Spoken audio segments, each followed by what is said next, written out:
Kumusta mga master? Bagong maxi scoot ng FKM Motors Philippines. So unang tingin, anong mapapansin niyo sa kanya? Pogi rin, di ba? So ito ay 150cc ABS, harap at likod, all LED headlights, signal lights, stoplight, tsaka backlight. So nung una, gusto ko siyang ikumpara sana sa NMAX. Gusto ko siyang i-compare sa PCX. Pero kung titignan mo siya, mas maliit siya sa PCX, mas maliit siya sa NMAX. At meron siyang platform. So ang FKM, gumawa siya ng maxi scoot na hindi ginaya sa NMAX, hindi rin ginaya sa PCX. So meron siyang unique design. Kahit sa Bergman, hindi siya pwedeng ikumpara kasi 150cc na to eh. Unlike yung Bergman na 125 lang. Tsaka tingnan nyo naman yung wheelbase niya sa likod, diba? Compare sa Bergman. So, meron siyang unique design, kaya hindi ko na siya kinumpare. Actually, dapat dun sa PCX ko, ipapare sana natin siya. Pero, hindi na lang. So, i-review natin siya based on his beauty. Diba? So, mapapansin mo unang-una sa kanya, yung visor niya,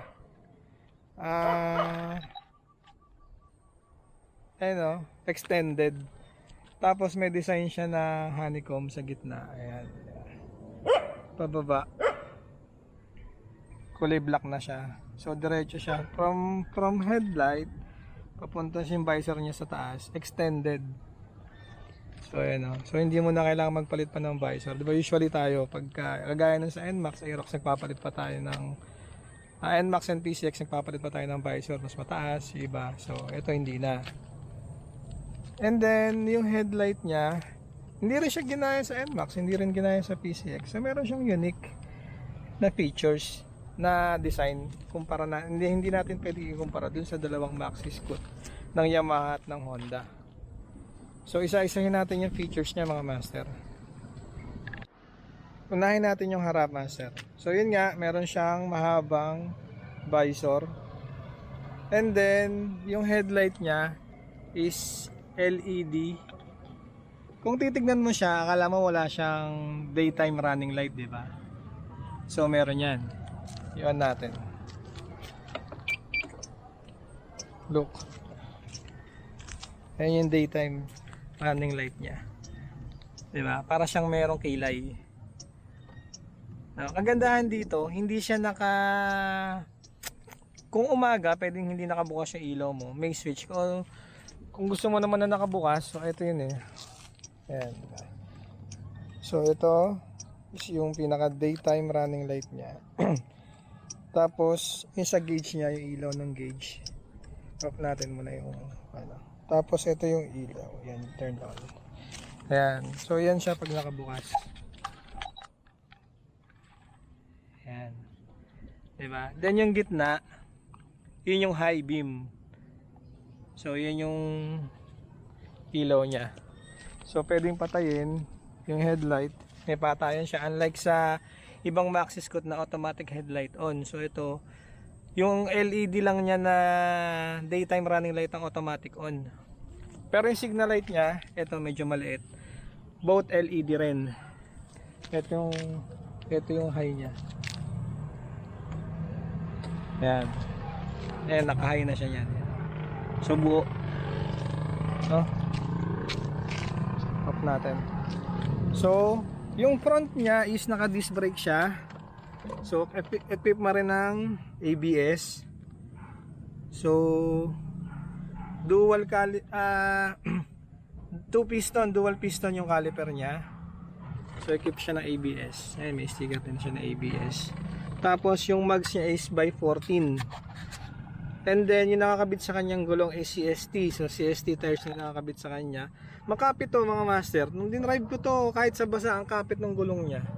100 by 80 by 14. Yung front wheel niya. No? Then, yung mags niya is 14. Pansinin mo master yung mags niya. Meron siyang balancer ito. May balancer siya. Diba? Kaya nung drive ko to, hindi talaga siya hindi magulo yung manubela. Baka kapag bitaw ka nga dito pero hindi siya pumapagpag kasi meron siyang wheel balance di ba? Para sa kotse. So meron siya noon. Tapos yung shock niya is telescopic fork, meron siyang boot ito para hindi madumihan. So safety features yun, para hindi magasgas yung pinaka shock mo. And then sa gilid niya is ayan, mayroon siyang 150 na design. Tapos pansinin niyo yung flatboard, meron siyang gulay board mga master. So unlike sa maxi scoot ng PCX and NMAX, ang tangke niya nasa upuan. So yun nga lang, medyo maliit yung compartment niya. Pero sa harap naman pwede kang maglagay ng ibang gamit, di ba? And then meron din siyang relax dito, tapakan ng paa kung gusto mo stretch yung paa mo. Yan, di ba? So yun yung pinaka gulay board niya. Yan yung pinaka tapakan niya. So meron siya yan. Then meron din siyang sabitan, which is very helpful lalo na kung mamamalengke ka, may sasabit ka. Tapos ito master, tingnan nyo, yung charging niya nandito. So ayan USB. So sasaksak mo na lang siya, magcha-charge na. And then meron din siya ditong box. Ayan. Tapos magugulat ka sa box kasi pagtingin ko meron siyang lighter, parang sa kotse. So pwede mo siyang i-on, pwede mong pindutin na on, no? Meron siyang lighter, galing Tapos yung box niya medyo malalim din, kasi siguro yung isang coke na knees mo. So yun. Tapos punta tayo sa gauge niya mga master. Ito yung pinaka panel gauge niya. Look, patayin natin. So yan siya, pag binuksan mo siya, yan, ilaw siya din, papalo yung kanyang karayom. So makikita mo dito yung check engine, tapos yung keyless na remote, then yung ABS, then mawawala siya. Tapos para siyang digital na may pagka classic ng konti kasi yung kanyang speedometer is bilog pa, analog pa. So hindi siya fully digital. Then dun sa mismo sa may ibaba niya makikita mo yung fuel mo kung gaano karami, fuel gauge, tapos yung odometer, and then yung oras. Ang di ko lang sa kanya nakita is wala siyang voltmeter. So kailangan pa naman yun kasi nga wala kang kickstarter so electric start ka lang. So kailangan makita mo kung okay pa yung battery mo, no? So siguro kung bibili kayo nito, magpalagay na lang kayo, maglagay na lang kayo ng voltmeter para na-monitor niyo yung inyong battery. And then naka naked handlebar na rin siya master, which is very good, very nice, di ba? So high rise yung manubela niya, kaya relax na relax pag dinrive mo Then ito yung kanyang master lagayan ng fluid. And then sa left side niya, ito yung high low, then yung switch natin, signal, tapos busina. And then may passing light siya ito. Natin naman. Ayan. May ilaw. Tapos sa right side naman is ito yung engine stop, then hazard, may hazard din siya. Then lights natin ng on, off, tapos yung electric start.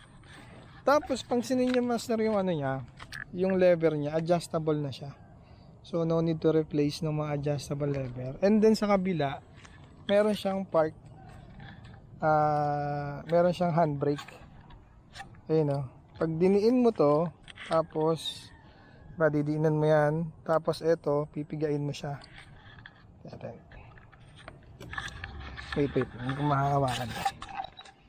So pag piniga mo to, hihilahin mo to. Hilahin natin.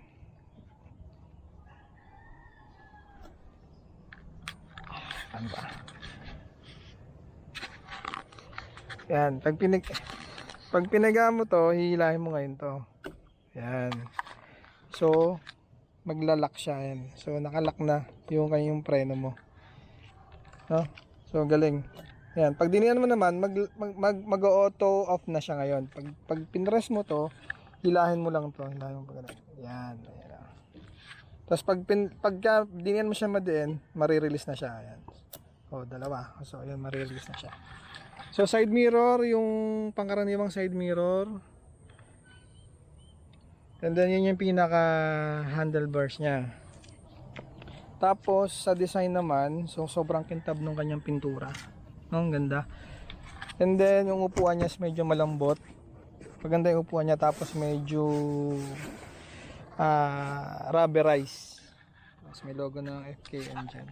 Tingnan natin yung underseat niya. So underseat niya, ito yung kanyang compartment. So yan, medyo maliit talaga compare natin sa ibang Maxi Scoot, di ba? Yan. Kagandahan dito, master, yung tangke niya is 9.2 yung laman, 9.2 liters. Yan. Tapos meron pa siyang ganito, so hindi mawawala. Meron siyang case, yung pinakatakip. Yan. 9.2 liters yung laman nito, master, ang dami, di ba? Eh matipid pa naman. Tapos yung grab bar niya, master, ito, yan yung grab bar niya. So meron na siyang kabitan ng box. Yung base plate ng box mo dito mo na ikakabit sa 4 na tornilyo na yan. So no need na to buy yung mga aftermarket na grab na lagayan natin ng box. So yan, meron na siya agad. Then sa likod niya is yung tail light, stop light, LED na rin, then signal light. So walang nakalabas sa kanya na signal light, so isang buo siya. So walang mapuputol, walang replacement na mangyayari unless mabasag may mangyari dito sa'yo. So, tapos ito yung kanyang tapalodo, then plate holder, LED rin yung kanyang plate holder light, plate light. Tapos dual shock siya mga master. Ayan o. Yung likod niya is disc brake na rin. So single piston yung kanyang caliper, equipped din na ABS. Maganda dito master, liquid cooled. No? So radiator, ito yung radiator niya. Tapos mags niya is 14 din sa likod. So hindi siya kagaya ng PCX na 13 yung likod. Ito is 120 by 70 by 14. So ang mags niya is, ang gulong niya is CST tires din. Kaya na may balancer din master. Ayan, yung mags niya. Galing no?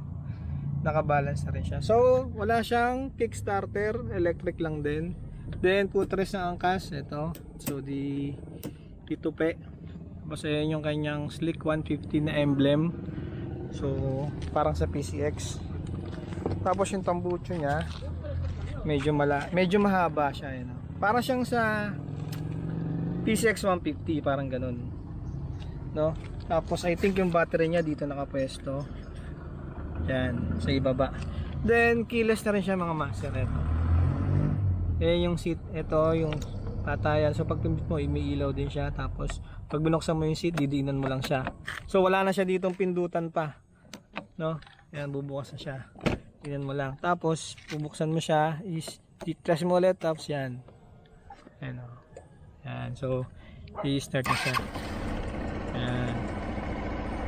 Tapos kagandahan nito mga master, remote siya. Ito yung remote niya. Ito na. Kung makita nyo sa previous video natin, yung sa Falcon X400, parang laruan yung ano niya, yung remote. Ito, nagulat ako, ang ganda ng remote niya, oh. Parang sa kotse. Kaso wala nga lang siyang automatic start dito na keyless. Kailangan ano lang siya, alarm. Ayan, pinatay natin siya. So ayan o, diba, nag-alarm siya. Pag pinindot mo to, ayan. Tapos meron siyang i-lock natin. Yan. So sa engine naman tayo mga master. So 4-valve liquid cooled. So radiator type siya. 150cc yung displacement niya. Maximum horsepower is 12.1 kW at 8,500 RPM. Ang maximum torque niya is 16.6 Nm at 6,500 RPM. Fuel injected mga master. Syempre automatic, then CVT belt driven. Ang wheelbase pala niya is 1,322 mm, while seat height naman niya is 760 mm. So medyo mababa lang din yung seat height niya. Ground clearance naman niya is 140 mm. Then ang curb weight niya is 150 kg. So 3 kabang bigas ang bigat niya mga master. So yan yung full specs ng Slick 150. Sa price naman mga master, kaya ba? So compare natin yung price niya sa NMAX, which is 152,000. Na PCX is almost 150,000 din. Ang presyo naman niya is 123,000 mga master. Si Slick 150 is 123,000 sa cash niya.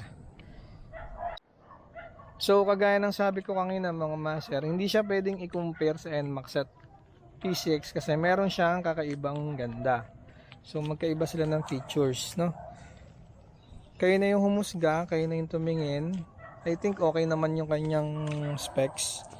Sa price naman, okay na din, pero syempre 123,000 is 123,000. So konti na lang idadagdag mo, you can buy a branded motorcycle. Pero nagpapakilala ang FKM mga master. Subukan natin, wala namang masama. Kung tayo ay bike enthusiast, pwede natin subukan lahat ng motor na gusto natin, di ba? So ayan, yung Slick 150, ganda siya para sa akin. Ayun lang mga master. Salamat Pecon Motors sa pagpapahiram ulit ng isa pang motor. So sana madagdagan pa yung ating mga i-review. Sir Jason, maraming salamat po. Hanggang sa muli mga master, kita tayo sa daan. Ingat, ingat.